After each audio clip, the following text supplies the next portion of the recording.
Yo, I am Northern Dice and I'm going to be unboxing my European expansion for Wingspan. I am incredibly late to the party as I know that even as we speak people are cracking open the Oceania expansion. I was a year late to play Wingspan, I am even later to play this and I can guarantee I will not be late for the Oceania one because Wingspan knocked my socks off.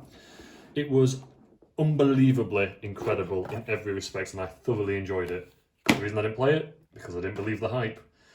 I still don't believe the hype. My opinion is that it's a fantastic game, not because everyone else says it, and I think that's the reason I didn't get on with it very well. So, let us crack on with this one. This is the European expansion, which requires Wingspan. Not sure how it integrates because it comes with one of these trays like the original game did, but I know that everything else in here is an addition and is unique. Does it increase player counts though?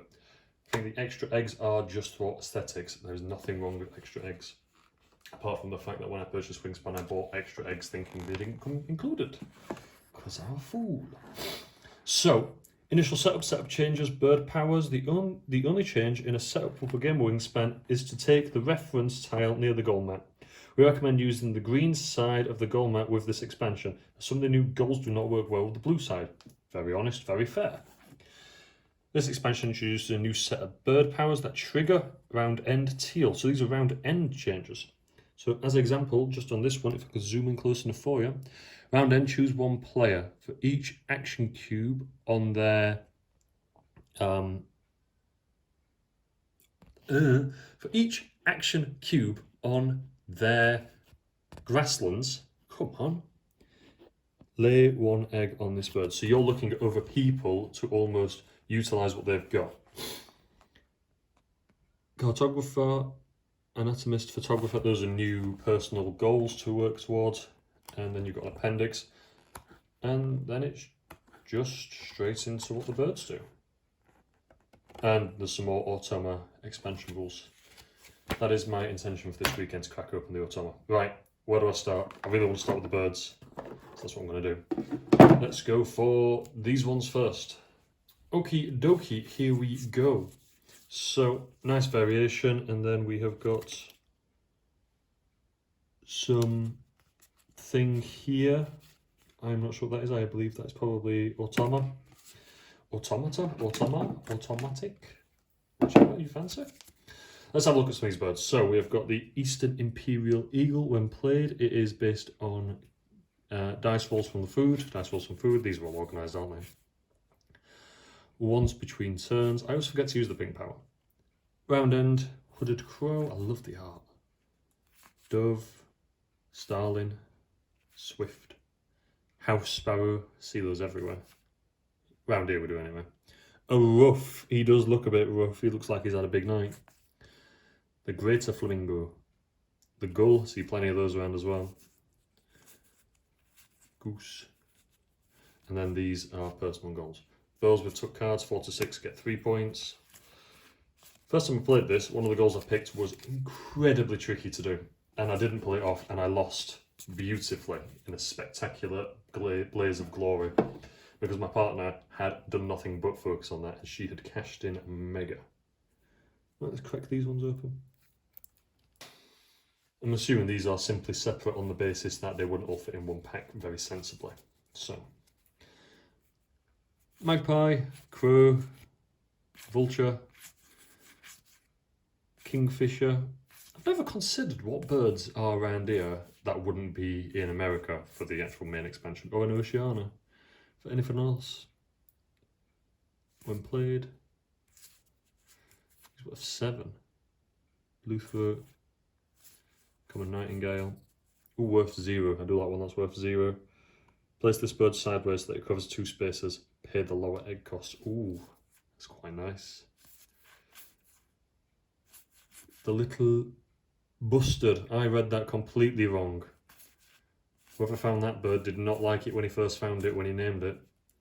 Common moorhen, falcon, gannet, sparrowhawk, and a goshawk. Very cool, very cool. We'll put these to one side. I am still in love with this artwork. I just think it's gorgeous beyond gorgeous. Absolutely fantastic. Which is probably one of the major selling points for the hype, and you know, in that respect I can completely appreciate it. New score pad, very nice. 3 baggies, 3 eggs, we never say no. Let's have a good look at these. Everything's very purple in this pack. Very purple, I don't mind purple. Incredibly well made. They feel quite... They've sat in a bag maybe a little bit for a while. Bit of sweat on them. Can components sweat? Don't know. I know they won't go a bit funny. Oh, and 2 trays, which is good, which is what I want. Because it means that I can put one of the food in there and then I'll have one spare. Because I have absolutely no idea what these trays were meant to be used for. They were given to us and we were not given any guidance. And I feel like some people have made excellent use of them and I feel like I have made very poor use of them. What are these for? I think they're lovely and a really nice addition. But other than that, I'm not sure. Then we've got a punch board. End around reference. Oh, that crunch. It's beautiful. I hate punching, but I love that sound. Is that a reference for everybody? Or is that just for Tomo? New goals. Food and personal supply, brown powers, birds with tuck cards worth more than 4. I'm a teacher, I should have known that symbol. Birds in 1 row. And then you've got extra food. But I'm a bit of a component snob, and as great quality as these are in thickness and in produce, I have gone out of my way to 3D print my own because I like something I can physically hold without having to mess about on the table trying to pick it up.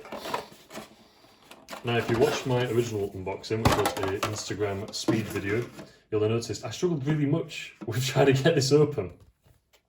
That was a doddle. Only question I'm left with, is this one of those expansions that you integrate and leave embedded permanently? Or is this one of those expansions that you keep separate inside this box and bring it out to integrate, running everything from this box? No doubt the rules will tell me, but I'm assuming that quite a few people will have house ruled it themselves and said, this is the European expansion, we get it out when we're playing the European expansion. It is not part of the Wingspan per se. Personally, I'm one of those people who loves an expansion to be integrated and embedded. Elder Sign is one of those games, completely off topic of Wingspan, Elder Sign is one of those games where the expansions can be embedded apart from one, and it's such a faff to then get the cards back out because we've got so many expansions integrated into it we are sifting through. I don't want Wingspan to be like that, but from what I can tell, having a look at these cards, I can't actually see. Or maybe that is, yeah, European expansion. That is to tell you that it is part of the European expansion. And of course, if you look at the actual map, it's mainly in Europe, but you can forgive my geography knowledge. So is this something that we're meant to have integrated, or is it something that we are meant to keep separate, secret, completely apart? I don't know. If you could let me know in the comments if you feel the need, please do. Or let me know what you do, because that'd be very handy, because thinking for myself is tricky and I'd rather you did it for me. Anyway, enough rambling. Thank you ever so much for sticking around for this European expansion unboxing. I will catch you next time.